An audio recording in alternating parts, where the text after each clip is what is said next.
ما يحصل في القبر من الفتنة والزغطة والروع. انسان جب قبر میں جاتا ہے تو وہاں پہ جو اس کو خوف ملتا ہے فرشتوں کے آنے پر، اور ضبط قبر پیش آتا ہے، اس پر بھی اللہ گناہ معاف فرما دیتے ہیں. جب میت قبر میں جاتا ہے نا تو حدیث پاک میں آتا ہے کہ قبر اس کو دباتی ہے، اور یہ دبانا ہر کسی کو پیش آئے گا. یہ نیک کو بھی پیش آئے گا، بد کو بھی پیش آئے گا، ہر کسی کو پیش آئے گا. نبی اسلام کے ایک صحابی تھے حضرت سعد رضی اللہ تعالیٰ عنہ. نبی اسلام نے ان کا جنازہ پڑھایا اور جنازے کے پیچھے پنجوں کے بل چلنے لگے یوں. تو ایک صحابی نے پوچھا، اے اللہ کے نبی صلی اللہ علیہ وسلم، آج آپ ایسے کیوں چل رہے ہیں؟ نبی اسلام نے فرمایا، سعد کی نماز جنازہ میں اتنے فرشتے آسمان سے اتر آئے، مجھے پاؤں رکھنے کی جگہ نہیں مل رہی. اتنے فرشتے نماز جنازہ میں شرکت کے لیے آسمان سے آئے. اور پھر نبی اسلام نے یہ بھی فرمایا کہ سعد کی وفات پر اللہ کا عرش بھی 3 دن تک روتا رہا. حدیث مبارکہ میں جب مومن فوت ہوتا ہے نا، آسمان کے وہ دروازے روتے ہیں جہاں سے اس کے لیے رزق اتارا جاتا تھا، زمین کے وہ ٹکڑے روتے ہیں جہاں بیٹھ کر وہ اللہ کی عبادت کیا کرتا تھا. تو سعد لانو کی وفات پر نبی صاحب نے فرمایا کہ اللہ کا عرش بھی 3 دن تک روتا رہا. پھر نبی صاحب نے فرمایا کہ سعد کو بھی ضغط قبر پیش آیا، جس کی نماز جنازہ اللہ کے محبوب ہم پڑھا رہے ہیں، اور جن کی نماز جنازہ میں اتنے فرشتے اتر رہے ہیں کہ پاؤں رکھنے کی جگہ نہیں مل رہی، اور جن کی وفات پر اللہ کا عرش بھی رو رہا ہے، ان کو بھی ضغط قبر پیش آیا. اس کا مطلب یہ ضغط قبر ہر بندے کو پیش آنا ہے، نیک ہو یا بد ہو. کیوں پیش آنا ہے اس کی وجہ بھی سن لیجیے. آپ ریسٹورنٹ پہ جاتے ہیں، بھئی مجھے چائے پلا دو، تو آپ کو 5 روپیہ اس کا بل دینا پڑتا ہے.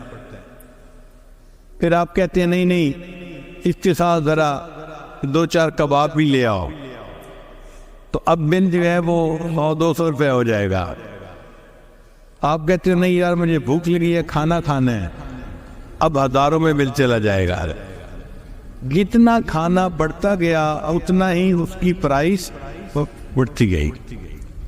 ہم دنیا میں جو جائز لذتیں لیتے ہیں نا، ان جائز لذتوں کی بھی قیمت ہے. اب ایک بندے نے عیش کی زندگی گزاری، امیر بندہ تھا، اور ایک بندے نے غربت کی زندگی گزاری. اب امیر بندے کو اس کا بل تو پے کرنا پڑے گا نا، تو کیسے کرے گا؟ ضبط قبر کی وجہ سے پیش کرے گا.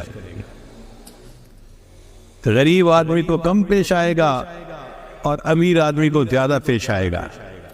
اس لیے ہمارے بزرگ جائز لذتوں سے بھی پرہیز کرتے تھے. ہم تو ناجائز لذتوں کے پیچھے بھاگتے پھرتے ہیں نا، وہ جائز لذتوں سے بھی جو ہے پرہیز کرتے تھے. مجھے یاد ہے کہ میرے والد گرامی کھانا کھانے کے لیے جب بیٹھتے تھے، میں 2-3 سال کی عمر کا چھوٹا بچہ تھا، ساتھ بیٹھتا تھا، تو ابو ایک لقمہ سالن میں لے کر منہ میں ڈالتے، اور گلاس پانی کا پڑا ہوتا تھا، اٹھا کر ایک گھونٹ سالن میں ڈال دیتے تھے. مجھے سمجھ نہیں آتی تھی بات. میں پوچھتا تھا ابو اتنا مزیدار سالن امی نے بنایا اور آپ نے اس میں ایک گھونٹ پانی ڈال کے اس کو بے مزہ کر دیا. اب اس کا جواب نہیں دیتے تھے. اتنا کہتے تھے تم اپنا کام کرو، مجھ سے یہ باتیں نہ پوچھو. پوری زندگی انہوں نے کچھ نہیں بتایا.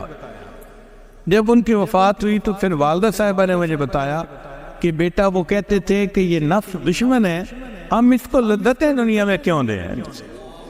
لذیذ کھانا آتا تھا اس کو بے مزہ کر کے کھا لیتے تھے کہ پیٹ بھرنا مقصد ہے، پیٹ تو بھر جائے گا، ہم لذتوں کے پیچھے کیوں پڑے. تو ہمارے اکابر جائز لذتوں سے بھی پرہیز کرتے تھے، ہم ناجائز لذتوں کے پیچھے پڑتے ہیں. ہاں ایک بات اور ہے کہ ضبط قبر تو مومن کو بھی پیش آئے گا اور کافر کو بھی پیش آئے گا، مگر دونوں میں زمین آسمان کا فرق ہے. جو کافر کو پیش آئے گا وہ قبر کی دیواریں اس کو دبائیں گی، حتیٰ کہ ایک طرف کی پسلیاں دوسری طرف چلی جائیں گی، اس کی ہڈیاں ٹوٹیں گی، اس کو تکلیف ہوگی. اور مومن کو جو ضبط قبر پیش آئے گا وہ تکلیف کا باعث نہیں ہوگا، وہ ایسا ہی ہے جیسے آپ کے سر میں درد ہو تو آپ بیٹے کو بلا کے کہتے ہیں بیٹا ذرا سر دبا دو. اب بیٹے کے سر دبانے سے آپ کو تکلیف ہو رہی ہوتی ہے، راحت مل رہی ہوتی ہے. بیٹا تھوڑی دیر اور دبا دو، بیٹا ذرا میرے پاؤں میں درد ہو رہا ہے انہیں بھی دبا دو. تو ہم جسم جو دباتے ہیں وہ راحت کا سبب بنتا ہے. تو مومن کو ضبط قبر تو پیش آئے گا، اس کے لیے وہ تکلیف کا باعث نہیں بنے گا، راحت کا باعث بن جائے گا، مگر اس کے بدلے اللہ اس کے گناہوں کو معاف فرما دیں گے.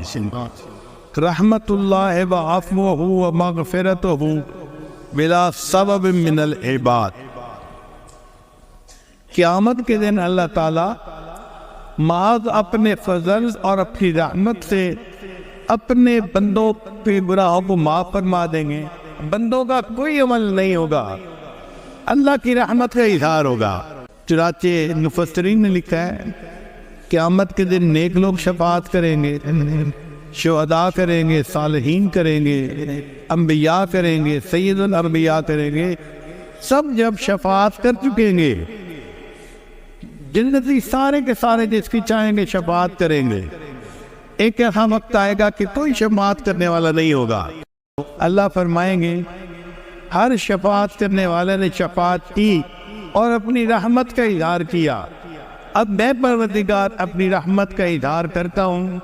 اللہ تعالیٰ جہنم میں سے لوگوں کی 3 لپیں بھریں گے اور ان کو اللہ تعالیٰ جہنم سے نکال کے جنت عطا فرمائے. لپ کہتے ہیں یہ جو دونوں ہاتھ یوں بھرتے ہیں نا. اب آپ دیکھیں کہ اگر گندم کے دانے ہوں اور میں یہ دونوں لپ بھروں تو وہ سینکڑوں میں نہیں ہوں گے، ہزاروں میں اس لپ میں آ جائیں گے دانے ہیں. تو اگر ایک چھوٹا سا بندہ اس کی لپ میں ہزاروں دانے آ جاتے تو سوچئے اللہ کی عظمت کو، اور یہ بھی سوچئے کہ اللہ کی لپ میں کتنے بندے آئے. او خرب لوگ ہوں گے، خرب لوگ ہوں گے جو اللہ لپ بھریں گے اور ان کو جنت عطا فرما دے گی. حدیث مبارکہ میں ہے کہ نبی اسلام تشریف فرما تھے اور اللہ تعالیٰ سے رحمت کی دعا فرما رہے تھے، اور ابو بکر صدیق لانو نبی اسلام کی خدمت میں گزارش کر رہے تھے اے اللہ کے حبیب صاحب آپ رحمت کی دعا کیجیے تاکہ اللہ تعالیٰ آپ کی امت پر مزید رحمت فرما دے. جب اللہ کے حبیب صلی اللہ علیہ وسلم نے خوب آہوازاری فرمائی تو اللہ تعالیٰ نے فرمایا اے میرے محبوب میں قیامت کے دن ایک لپ بھر کر جہنمیوں کی نکالوں گا اور ان کو جنت عطا فرما دو. عمر لانو بڑے خوش ہو گئے. وہ کا صدیق لانو نے پھر عرض کیا اے اللہ کے حبیب صلی اللہ علیہ وسلم پھر دعا کیجیے. عمر لانو کہنے لگے ابو بکر آپ کو پتہ ہے کہ اللہ کی لپ کتنی بڑی ہوگی؟ تو ابو صدیق نے جواب دیا عمر اگر اور بھی لوگوں کا فائدہ ہو جاتا ہے تو تمہارا نقصان کیا؟ یہ رحمت کا وقت ہے، اللہ کی رحمت متوجہ ہے، محبوب صلی اللہ علیہ وسلم کو دعا کرنے دو. چنانچہ ابو بکر صدیق کے کہنے پہ نبی اسلام نے اور دعا مانگی. اللہ نے 2 لپیں بھر کر نکالنے کا وعدہ فرما دیا. پھر ابو بکر صدیق نے پھر عرض کیا اے اللہ کے رسول اور دعا مانگیے. اللہ نے رحمت فرمائی، وعدہ فرمایا میرے محبوب میں 3 لپیں بھر کر لوگوں کی نکالوں گا اور ان کو جنت عطا کر دوں گا. امام غزالی رحمۃ اللہ اپنی کتاب میں اس حدیث پاک کو لکھنے کے بعد کہتے ہیں کہ مجھے اس پہ تو بھروسہ نہیں کہ میں اپنے عملوں کی وجہ سے جنت میں جاؤں. اللہ جن کو آپ اپنی رحمت سے نکالیں گے اور جنت عطا فرمائیں گے مجھے بھی ان میں شامل فرما لینا. اللہ ہم پر رحمت فرمائے اور قیامت کے دن اللہ ہمیں فقط اپنی رحمت سے معاف فرمائے اور ہمیں جنت عطا فرمائے. وآخر